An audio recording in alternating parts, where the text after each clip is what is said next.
Köhnə bir şəkil kimi qalıb o illər. Məktəb yolu, gülüş dolu səhərlər. Zaman keçib, xatirələr qalıb bizə. Bugün yenə yığışmışıq bir yerə. Tureylər ana gülərdi hər gün. Sinif dolardı sevinç və ümidlər.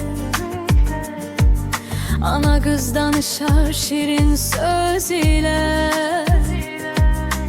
Təranə bahar gətirər gülüşlər. İllər keçdi, yollar ayrıldı biraz.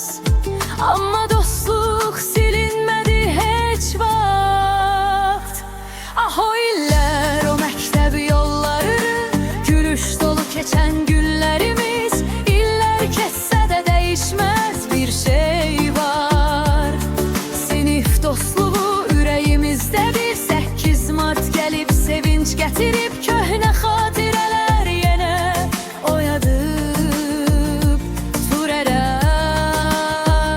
Dostlarım əziz, bu mahnı sizə ürəkdən biz.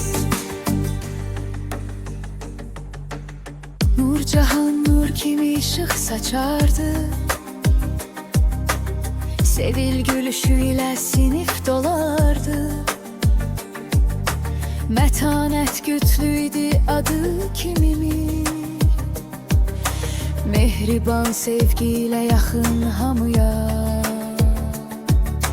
Ruhən gizdə o xatirələrdə. Sanki zaman dayanıb o günlərdə.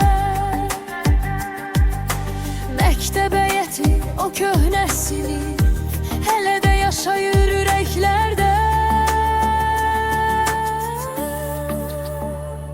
Ah o illər, məktəb illəri, ən gözəl xatirə yeri. Turer ana, ana qız təranə. Dostluğumuz yaşasın hər zaman. Ah o illər, o məktəb yolları, gülüş dolu keçən günlərimiz. İllər keçsə də dəyişməz bir şey var. Sinif dostluğu ürəyimizdədir. 8 Mart gəlib sevinç gətirir.